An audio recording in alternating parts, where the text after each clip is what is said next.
गौतम बुद्ध मानवता के महान आदर्श और धर्मगुरु के रूप में एक महत्वपूर्ण व्यक्ति थे। वे भगवान बुद्ध के रूप में भी जाने जाते हैं। उनका जीवन और उनके उपदेश आज भी हमारे लिए मार्गदर्शन के रूप में कार्यकारी हैं। इस निबंध में हम गौतम बुद्ध के जीवन और उनके उपदेशों को विस्तार से जानेंगे और उनके महत्व को समझेंगे। गौतम बुद्ध का जीवन। गौतम बुद्ध का जन्म कपिलवस्तु नामक स्थान पर 563 बीसी हुआ था। उनके पिता का नाम शुद्धोदन था और माता का नाम माया था। गौतम के जन्म के बाद उनके पिता ने एक ब्राह्मण ऋषि की सिफारिश पर उनका जन्म कुंडली देखवाया और ज्योतिषियों ने पूर्वानुमान किया कि वे या तो बड़ा राजा बनेंगे या एक महान साधु बनेंगे। गौतम के जीवन के कई महत्वपूर्ण घटनाएं हुई जो उनके बौद्ध धर्म के निर्माण में महत्वपूर्ण भूमिका निभाई। वे एक राजकुमार थे और उनका जीवन बहुत ही सुखमय था। उनकी शादी यशोधरा से हुई थी और उनके पुत्र के नाम राहुल था।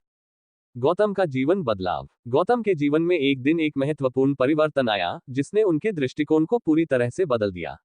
एक दिन वे अपने राजमहल से बाहर निकले और दुख और मृत्यु के दृश्यों से मुलाकात की। उन्होंने एक बुद्ध जीवन के 4 महत्वपूर्ण प्रतीक्षण देखे, एक बुद्ध, एक वृद्ध आदमी, एक गर्भवती महिला और एक मृत्यु के साथ लाश। ये 4 प्रतीक्षण उनके मन में गहरी सोच और चिंता की भावना उत्पन्न कर दी। इसके बाद गौतम ने एक रात को अपने परिवार को छोड़कर एक साधु के रूप में जीवन की यात्रा पर निकल दी। उन्होंने अपने आत्मा की तलाश में बहुत सारे तपस्या और मनन के दिन बिताए। आखिरकार उन्होंने महत्वपूर्ण ज्ञान प्राप्त किया जिसे मोक्ष और निर्वाण के रूप में जाना जाता है। बौद्ध धर्म का उपदेश। गौतम बुद्ध के मोक्ष के अनुभव के बाद वे समाज को अपने आदर्शों के साथ मार्गदर्शन करने लगे। उन्होंने अपने उपदेशों के माध्यम से मानव जीवन के लिए एक सुखमय और शांत जीवन की राह दिखाई। बौद्ध धर्म के मुख्य सिद्धांतों में से एक यह है कि जीवन में दुख है और दुख से मुक्ति पाने के लिए हमें आत्मा को पहचानना और उसके अंतर्निहित दुखों को समझना होता है।